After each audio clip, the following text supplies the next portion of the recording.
Bismillah, Assalamualaikum warahmatullahi wabarakatuh. Alhamdulillahi rabbil alamin, wassalatu wassalamu ala asrafil anbiya'i wal mursalin wa ala alihi wa ashabihi wa man tabi'ahum bi ihsanin ila yaumiddin. Asyhadu an la ilaha illallah wahdahu la syarikalah wa asyhadu anna Muhammadan abduhu wa rasuluhu la nabiyya wa rasula ba'dah. Rabbi shrah li sadri wa yassir li amri wa hlul 'uqdatam min lisani yafqahu qawli. Para ustaz, ustazah serta santriwati yang semoga sama-sama kita diberkahi oleh Allah Subhanahu wa taala. Yang pertama dan yang paling utama sekali adalah marilah kita bersyukur kepada Allah atas segala limpahan nikmat, taufik dan hidayah yang diberikan oleh Allah Subhanahu wa taala. Yang mana pada malam hari ini kita masih diberikan oleh Allah Subhanahu wa taala nikmat iman, masih diberikan oleh Allah nikmat Islam. Maka nikmat iman yang Allah berikan, nikmat Islam yang Allah berikan, wajib kita jaga agar iman itu terus bertambah, kemudian ketakwaan kita kepada Allah juga bertambah. Karena iman itu bertambah karena ketaatan kepada Allah, dan iman itu turun karena kemaksiatan kepada Allah Subhanahu wa taala. Al-imanu yazidu wa yanqus. Iman itu bertambah dan iman itu juga bisa berkurang. Yazidu bitta'ah, bertambahnya iman itu dengan ketaatan kepada Allah. Alhamdulillah kita telah melaksanakan sholat maghrib dan nanti insya Allah melaksanakan sholat isya. Itu adalah ketaatan kepada Allah. Dengan sholat bertambah iman kita. Maka jauhi perbuatan yang bisa menurunkan iman, yaitu bermaksiat kepada Allah Subhanahu wa taala. Maka orang yang bersyukur kepada Allah, cara bersyukur kepada Allah adalah tasarrufu ni'amillah fi sabili mardhatihi. Cara kita bersyukur kepada Allah adalah dengan menggunakan nikmat yang Allah berikan untuk melaksanakan ketaatan kepada Allah, menggunakan nikmat di dalam ketaatan kepada Allah Subhanahu wa taala. Salawat dan salam senantiasa tercurahkan kepada baginda Nabi Muhammad sallallahu alaihi wasallam beserta keluarganya, sahabatnya dan orang-orang yang selalu berjalan di atas sunnahnya hingga hari kiamat kelak.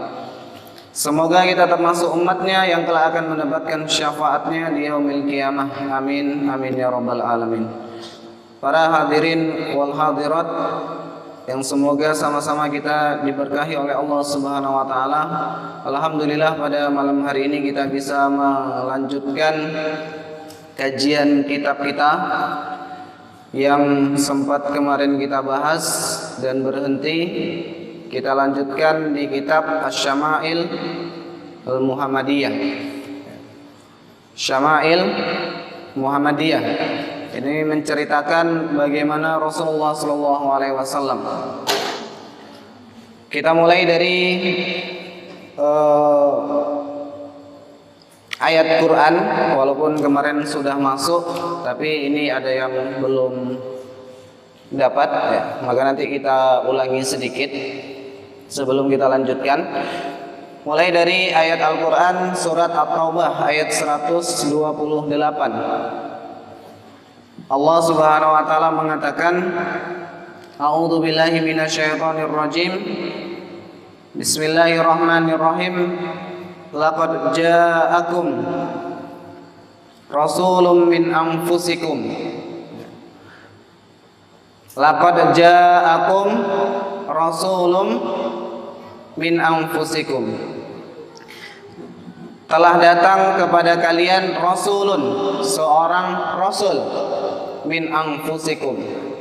Jadi kalau di dalam bahasa Arab ada namanya adatut taukid. Yang belajar nahwu namanya ada adatut taukid. Lam salah satunya adalah lam dan qad. Menandakan apa? Untuk menegaskan sesuatu. Maka kalau ada lam, kadang lam sama qad ini dipisah, dan kadang juga lam sama qad ini digabungkan. Contohnya kalau yang dipisah, wal asri innal insana lafi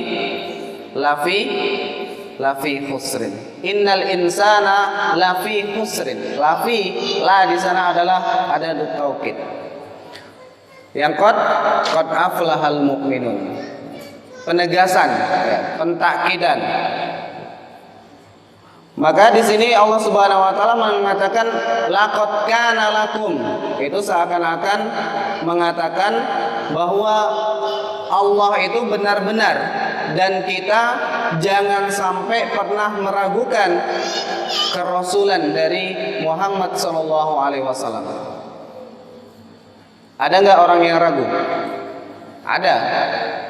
Bahkan meragukan aja nggak boleh, apalagi mempercayai Nabi setelah Nabi Muhammad, maka nggak boleh.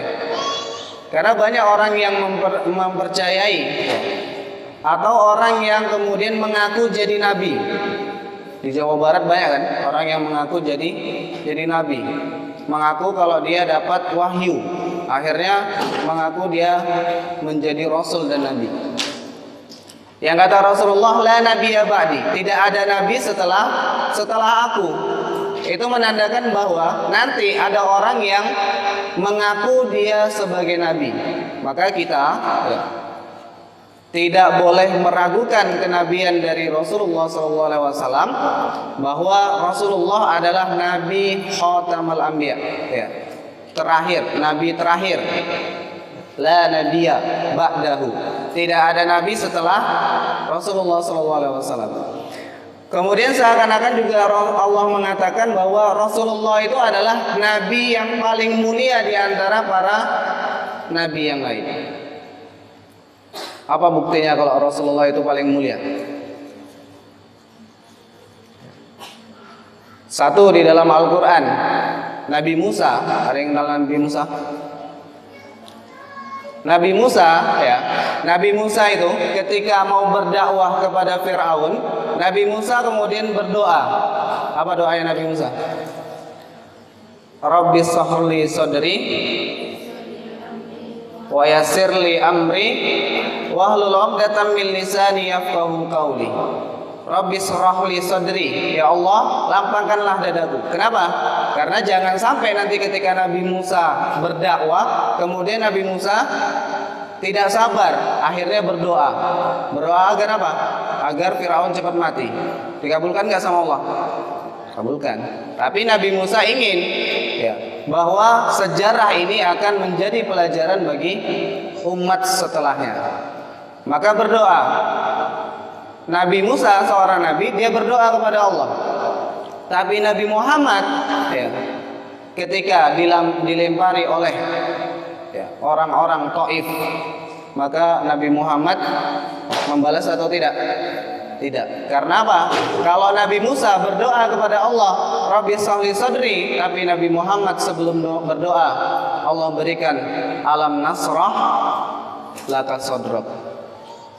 Bukankah kami telah melapangkan dadamu? Nabi Musa kemudian berdoa, wa yassirli amri.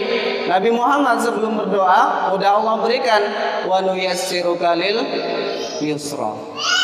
Nabi Muhammad telah dimudahkan jalannya untuk jalan dunia dan akhiratnya.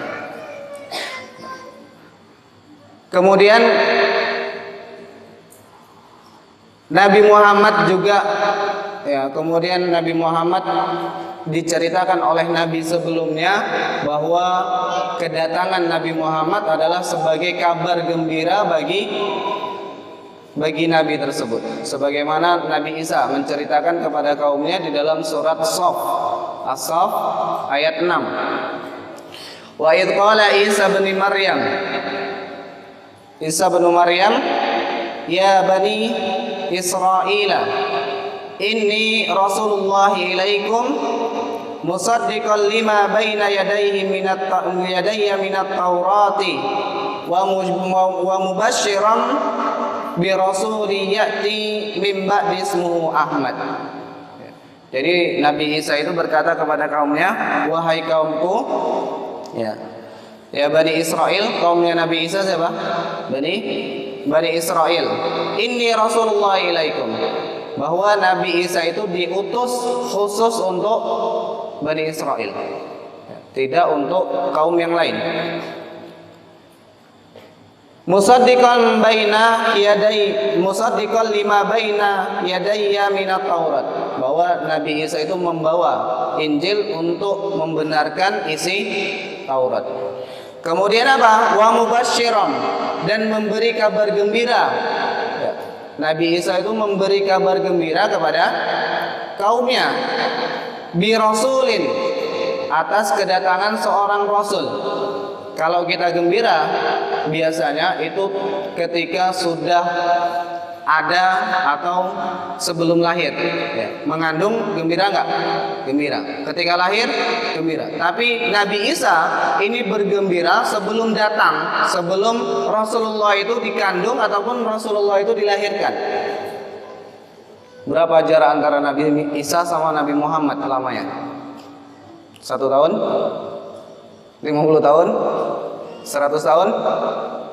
Jaraknya, para ulama mengatakan 600 tahun. Nabi Musa ke Nabi Muhammad itu jaraknya 2000 tahun. Tapi wallahu alam, nanti bisa dibuka lagi di buku hadis ya. Jadi 600 tahun itu Nabi Isa udah bergembira atas kehadiran Nabi Muhammad. Kalau nabi-nabi lain ada nggak yang bergembira? Contoh Nabi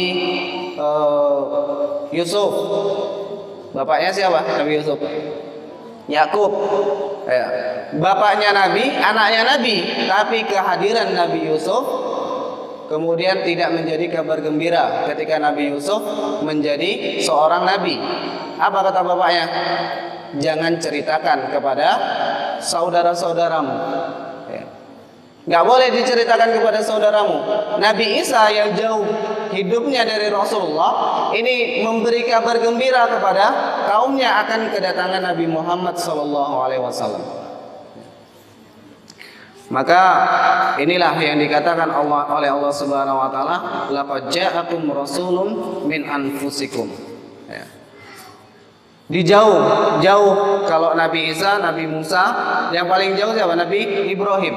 Nabi Ibrahim ketika diperintahkan oleh Allah Subhanahu Wa Taala kemudian meninggalkan istri dan anaknya di Mekah, maka ada satu doa Nabi Ibrahim itu yang didoakan di dekat Mekah, di dekat Ka'bah, ketika itu di dalam surat Al-Baqarah ayat 129. Rabbana wa ba'as fihim rasulan min anfusihim.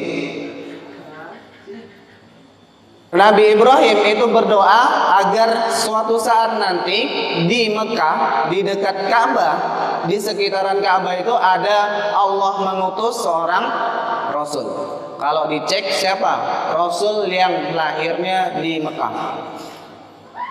Tidak ada kecuali Rasulullah SAW. Itu jauh, jauh dari kehidupan Rasulullah SAW. Maka Nabi Ibrahim meminta, kemudian Nabi Isa bergembira atas kedatangan Rasulullah, dan nabi-nabi yang lain memuji dan mengagungkan Rasulullah. Maka kita yang diutus Rasul di dalamnya, kemudian Rasulullah adalah Nabi kita, maka sepantasnya kita juga bergembira.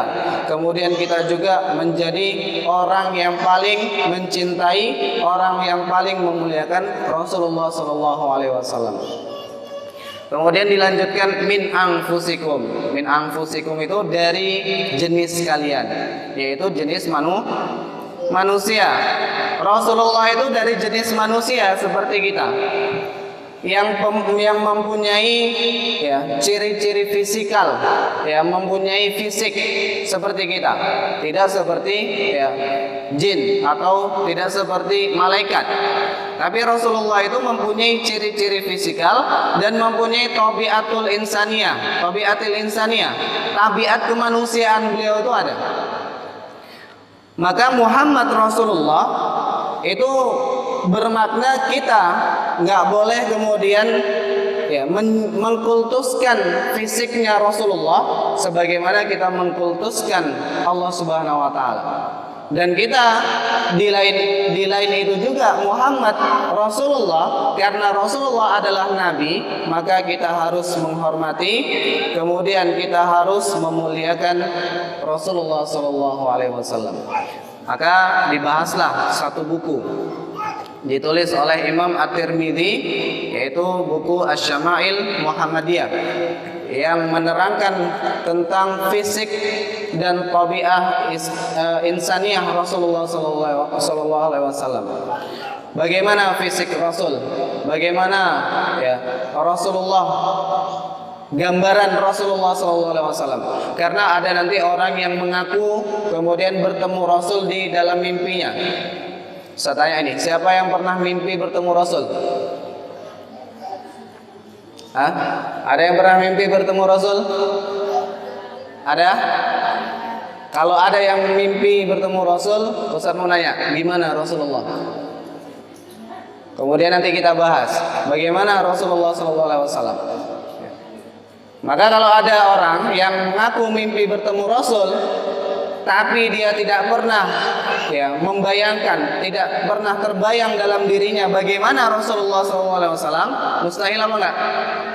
Mustahil. Mana tahu dia mana yang Rasul, mana yang bukan. Jangan-jangan yang hadir di dalam mimpinya itu jin yang menyerupai Rasulullah. Tapi jin itu tidak akan pernah bisa menyerupai bentuk Rasulullah SAW. Bagi orang yang mengetahui ya fisiknya Rasulullah SAW. Tapi kalau kita tidak mengetahui fisiknya Rasul, kemudian kita mimpi, di dalam mimpi dia mengaku Rasul, padahal bukan Rasul, ya kita nggak tahu. Dan kita nanti mengaku-ngaku sudah bermimpi bertemu Rasul. Padahal kita baca buku ya yang dikarang oleh, yang ditulis oleh Imam At-Tirmidzi aja belum pernah membacanya. Maka kita bahas ya. Kemarin kita sudah membahas ini ada 56 bab. Wallahu alam selesai atau tidak, yang penting kita jalan aja. Di bab pertama kemarin kita membahas tentang babu ma jaa fi khalqin Rasulillah sallallahu alaihi wasallam. Bab tentang fisik Rasulullah sallallahu alaihi wasallam. Ini ada 15 hadis. Kemarin kita udah bahas bahwa Rasulullah bagaimana fisiknya. Kita ulangi ya. Bahwa Rasulullah satu hadis. Nanti kita ulangi ya satu hadis, baru kita lanjutkan. Haddatsana Abu Raja'in Qutaibah bin Sa'id an Malik bin Anas. Abu Raja' Qutaibah bin Sa'id menceritakan kepada kami an Malik bin Anas, dari Malik bin Anas, an Rabi'ah bin Abi Abdurrahman, dari Rabi'ah bin Abi Abdurrahman, an Anas bin Malik. Ini yang menceritakan Anas bin Malik. Anas bin Malik itu siapa? Pembantu ya, yang membantu Rasulullah. Maka dia ya, beliaulah yang paling tahu bagaimana fisiknya Rasulullah SAW. Annahu sami'ahu yaqul kana Rasulullah sallallahu alaihi wasallam laisa bitawilil ba'in. Rasulullah itu kemarin kita jelaskan bahwa fisik Rasulullah yang pertama, perawakan Rasulullah itu apa? Laisa bitawilin ba'in. Rasulullah itu tidak terlalu tinggi, tidak terlalu jangkung. Kalau orang tinggi kali kan nggak bagus, ya. Walaisa wala bil qasir, dan Rasulullah itu juga tidak terlalu pendek. Ada orang yang tinggi kali, ada orang yang pendek kali. Kalau tinggi kali itu jelek. Kemudian kalau pendek kali itu juga jelek. Wala bil abyadil amhaq. Itu tadi fisik Rasul tidak terlalu tinggi dan tidak terlalu pendek. Dan di hadis lain yang kemarin kita, Rasulullah itu juga badannya itu tidak gemuk gitu ya. Kemudian Rasulullah ya dilihat kalau dari kulitnya, Rasulullah itu wala bil abyadil amhaq. Rasulullah itu kulitnya tidak terlalu putih. Ya. Terlalu putih itu gimana? Kalau terlalu putih kan jelek. Tapi kalau terlalu hitam juga jelek. Wala bil adam, dan tidak terlalu coklat. Kalau antum kulitnya putih apa hitam? Coklat. Kalau Indonesia coklat. Yang bagus itu coklat. Tapi coklatnya nggak coklat kali. Kalau yang bagus warna apa tadi? Sawo matang ya. Kuning langsat. Tapi langsatnya jangan bermalam. Kalau bermalam udah menghitam dia. Ya. Maka Rasulullah itu nggak terlalu putih dan nggak terlalu coklat. Ya. Di dalam hadis lain juga bahwa Rasulullah itu kulitnya itu apa? Kulitnya itu bercahaya. Saking putihnya itu bercahaya. Kemudian wala bil jam'il qatati. Ya. Rambutnya itu tidak keriting. Rambutnya itu ikal. Tidak terlalu keriting, wala bisabti. Bisabti, dan tidak terlalu lurus. Kayak rambut Ramadan. Enggak lurus sekali dan enggak keriting kali. Tapi wallahu alam ya. Tapi rambut Rasulullah di dalam hadis lain itu rambutnya itu tebal, rambutnya itu kemudian besar. Ya, ada kan orang itu rambutnya tipis, rambutnya jarang.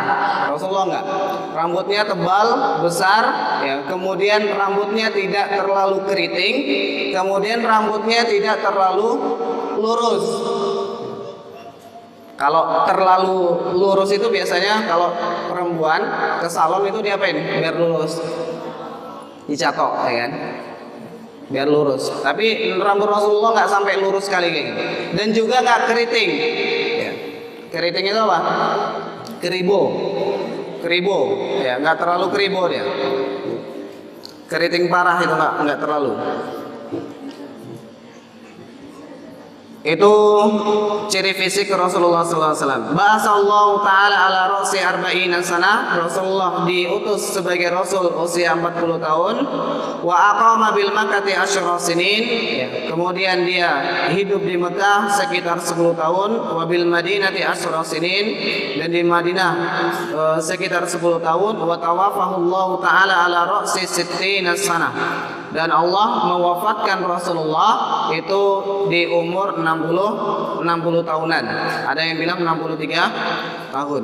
Walaysa fi ra'sihi wa lihiyatihi ishruna sya'aratan bayda. Dan tidak terdapat di dalam sya'rihi, rambutnya, wa lihiyatihi, dan jenggotnya ishruna sya'aratan bayda. Rambut yang putih berarti namanya uban. Ubannya Rasulullah itu ketika Rasulullah meninggal. Jadi para sahabat ketika Rasulullah meninggal memandikan Rasulullah itu melihat tidak lebih dari 20 uban yang ada di kepalanya dan yang ada di janggutnya. Tapi sekarang baru umur 20 tahun udah ada yang banyak ubannya. Kalau Rasulullah umur 63 tahun itu ubannya belum ada, baru dikit, nggak lebih dari 20 uban. Kemudian hadis yang lain, ya kita lanjutkan hadis yang lain. Wa haddatsana Muhammad bin Ismail. Muhammad bin Ismail menceritakan kepada kami, qala haddatsana Abu Nuaim. Abu Nuaim menceritakan kepada kami, Al-Mas'udi menceritakan kepada kami, an Utsman bin Muslim bin Hurmuz, dari Utsman bin Muslim bin Hurmuz, an Nafi bin Zubair bin Mut'im, an Ali bin Abi Thalib, dari Ali bin Abi Thalib, qala lam yakunin nabiyyu sallallahu alaihi wasallam bitawilin wala biqasir, bahwa Nabi sallallahu alaihi wasallam itu tidak terlalu tinggi dan tidak terlalu pendek. Tapi ada di dalam hadis kemarin juga Hindun, ya. Hindun itu menceritakan bahwa Nabi itu tidak terlalu tinggi dan tidak terlalu pendek, tetapi lebih ke tingginya, bukan lebih ke pendeknya. Sya'nul kaffaini wal qadamain, kepala beliau, sya'nul kaffaini wal qadamain,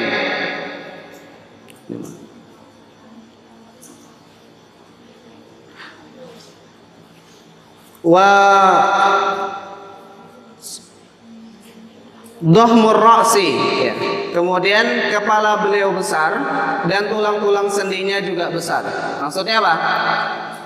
Nabi SAW itu kepalanya tidak kecil, tapi dibilang besar sini bukan besar kali ya, tapi tidak kecil. Ada orang badannya besar, kemudian kepalanya kecil, jelek apa enggak? Jelek. Tapi ada orang badannya kecil, kepalanya besar, ya jelek juga. Ya. Tapi Nabi Muhammad SAW kepalanya itu mengikuti badannya. Badannya besar, tulang-tulangnya besar, kepalanya juga besar. Ya.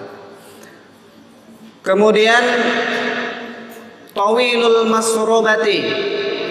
Kemudian Rasulullah itu ada bulu-bulu di dadanya yang halus, tumbuh membujur dari dada sampai ke perut. Ini dilihat oleh para sahabat ketika Rasulullah buka baju, ya, tapi masih menutup aurat. Kalau lagi ihram itu kan buka, ya, dari dadanya sampai ke atas pusarnya itu ada bulu-bulu yang tumbuh, tapi nggak terlalu lebat. Dan di dalam hadis lain juga Rasulullah itu di seluruh tubuhnya itu tidak banyak bulu, hanya sebagian aja yang ada bulunya. Kemudian idza massa takaffa'a takafuan. Ini menceritakan Rasulullah kalau Rasulullah jalan, Rasulullah itu takaffa'a takafuan, yaitu berjalan dengan tegak layaknya orang yang sedang, ya, jalan menurun. Kalau orang jalan menurun gimana jalannya? Diseret apa diangkat kakinya? Diangkat. Kalau diseret jungkel. Apa jungkel? Tersungkur, ya. Takafuan ka'annama yanhatu min sobabin, ya. Seperti Rasulullah itu turun dari tempat yang tinggi ke tempat yang rendah. Lam ara qablahu wala ba'dahu mithlahu sallallahu alaihi wasallam. Dan kata Ali bin Abi Thalib, aku tidak pernah melihat, ya, orang yang paling bagus badannya, ya, perawakannya, kata Ali bin Abi Thalib, qablahu wa ba'dahu, sebelum dan sesudah Rasulullah SAW. Nggak ada yang paling sempurna fisiknya selain Rasulullah SAW. Dan di dalam riwayat lain bahwa Rasulullah itu ketika, ya, rambut Rasulullah itu tadi tidak terlalu keriting dan tidak terlalu lurus. Dan digambarkan oleh para sahabat, ada para sahabat yang menjumpai Rasulullah itu ketika Rasulullah, ya, berambut, ya, ada 3 keadaan. Yang pertama kemarin sudah disebutkan, ya. Jadi bentuk rambut Rasulullah itu ada 3. Yang pertama apa? Bentuk rambutnya wafrah. Apa wafrah? Rambut yang kemudian dia sampai di telinga, sampai di telinga. wafrah. Kemudian kadang Rasulullah itu rambutnya itu sampai di ya, 5 di bawah telinga. Biasanya kalau udah di bawah telinga Rasulullah itu rambutnya di belah tengah. Kalau di atas ya di atas telinga biasanya nggak di belah tengah. Dan kadang Rasulullah juga rambutnya jummah, bukan jummah. Jummah itu rambut yang diuraikan dan panjangnya sampai ke bahu. Itu Rasulullah. Biar nanti kita bisa melihat, kemudian membayangkan bagaimana Rasulullah SAW. Kemudian di dalam hadis lain juga, kalau kita baca hadisnya lama ya. Kalau di dalam hadis lain juga rambutnya tadi ada 3 keadaan. Kemudian keningnya Rasulullah itu lebar. Siapa yang keningnya lebar di sini? Keningnya Rasulullah lebar. Ya. Para ulama mengatakan lebarnya kening Rasulullah itu menandakan bahwa luasnya ya, ilmu Rasulullah SAW. Wallahu a'lam. Kemudian ya, matanya ya kata para ulama di hadis lain matanya itu lentik. Ya, matanya lentik. Kemudian alisnya itu memanjang dan lebat. Jadi Rasulullah itu alisnya memanjang dan lebat, nggak tipis, nggak usah tipis. Memanjang dan lebat akan tetapi tidak bertemu. Ada orang kemudian alisnya antara yang kanan dan kiri ini bertemu di tengah sini. Ya. Akan tetapi Rasulullah enggak. Walaupun Rasulullah tebal, kemudian alisnya tebal, kemudian lebat, ya. Kemudian memanjang gini, tapi tidak bertemu. Kemudian Rasulullah juga di antara 2 alisnya itu terdapat urat. Ya. Yang kalau Rasulullah marah uratnya itu nampak. Dan Rasulullah SAW juga ya, mata Rasulullah udah alis ke mata. Mata Rasulullah itu adalah sangat pekat hitamnya. Jadi hitamnya itu sangat pekat. Siapa yang matanya di sini? Hitamnya sangat pekat. Mana? Kemudian tulang bahunya itu ya dadanya berbidang. Kemudian tulang bahunya ya ini kuat dan pundaknya juga kuat. Jadi Rasulullah itu bukan orang yang lemah. Rasulullah adalah orang yang kuat. Pundak dan bahunya ini kuat. Dadanya itu berbidang. Kemudian dikatakan juga di dalam hadis yang lain, telapak tangan beliau ya, telapak tangan dan kakinya itu tebal, nggak tipis. Ya. Jadi kalau dia tipis, antum salaman kepada orang yang tipis enak apa enggak? Yang ada tulang ya kan? Kalau dia agak tebal, itu kita salaman enak. Jadi dalam hadis telapak tangan dan telapak kaki Rasulullah itu lebih lembut daripada sutra. Ya. Kalau kita kapalan, tahu kapalan? Ya, kapalan.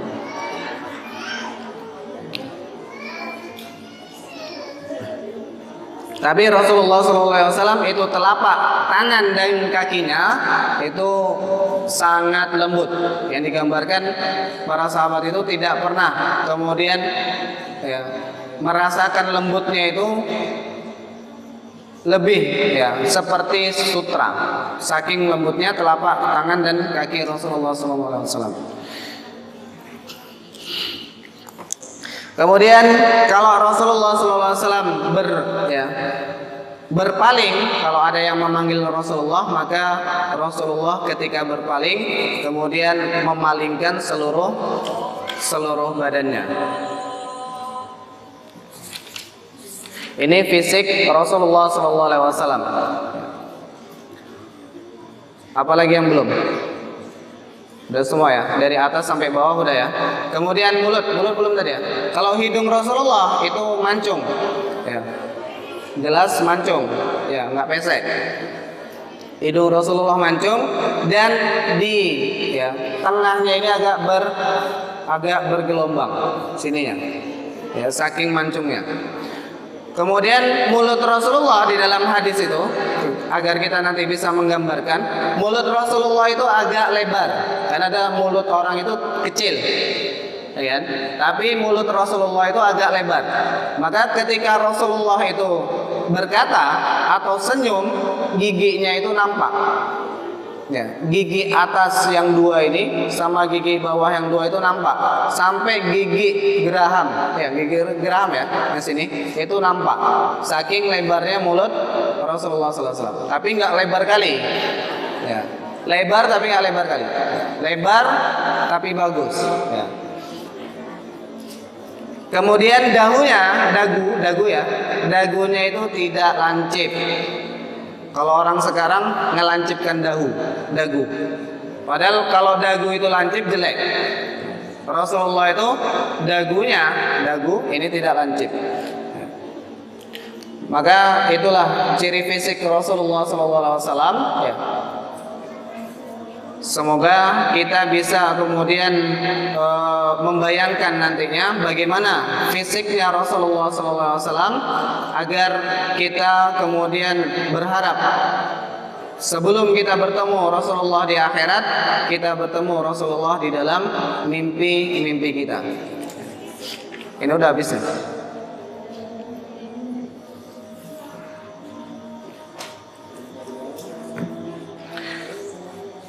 Intinya yang perlu dipahami adalah yang pertama bahwa Rasulullah SAW adalah Nabi yang harus kita yakini dan tidak boleh ada keraguan di dalam diri kita. Kemudian kita sebagai umatnya harus gembira atas kedatangan Nabi Muhammad SAW, dan kemudian kita umatnya harus mencintai Rasulullah SAW. Salah satu cara untuk mencintai Rasulullah adalah dengan mengenal Rasulullah SAW. Bagaimana Rasulullah, bagaimana kehidupan Rasul, bagaimana Rasulullah kemudian bentuk fisiknya, bagaimana Rasulullah dalam kehidupannya. Ini harus kita kenali. Kemudian kalau kita sudah kenal terhadap Rasulullah SAW, semoga kita bisa menjadi umatnya yang mencintai Rasulullah SAW. Allah mencintai Rasulullah, malaikat mencintai Rasulullah, para nabi mencintai Rasulullah, para sahabat juga mencintai Rasulullah. Maka kita umatnya yang Rasulullah itu sangat mencintai kita, maka kita harus juga lebih mencintai Rasulullah SAW. Sebagaimana Rasulullah mengatakan, anta ma'aman ahbabta, kamu bersama orang yang kamu cintai. Maka kenali Rasulullah. Jangan sampai kita mengenali orang kafir lebih kenal daripada kita mengenali Rasulullah SAW. Mengenali kemudian orang selain Rasulullah daripada Rasulullah SAW. Karena Rasulullah mengatakan, la yu'minu ahadukum, tidak beriman kalian di antara kalian hatta sampai akuna ahabba ilaihi, saya menjadi orang yang paling dicintai, min waladihi, dari anaknya, wa walidihi, dari orang tuanya, wan nasi ajmain, dari seluruh manusia yang ada di dunia ini. Maka tidak sempurna keimanan kita kalau kita belum mencintai Rasulullah melebihi cinta kita kepada diri kita sendiri, cinta kita kepada anak kita, cinta kita kepada orang tua kita, cinta kita kepada seluruh manusia yang ada di dunia ini. Maka tidak sempurna iman kita ketika kita belum mencintai Rasulullah dari semua itu. Maka kita belajar untuk selalu mencintai Rasulullah. Dahulukan cinta kita kepada Allah, kemudian kepada Rasulullah, baru kepada makhluk yang lainnya. Mungkin hanya itu yang dapat Ustaz sampaikan. Berarti besok kita masuk ke bab yang kedua, yaitu masuk ke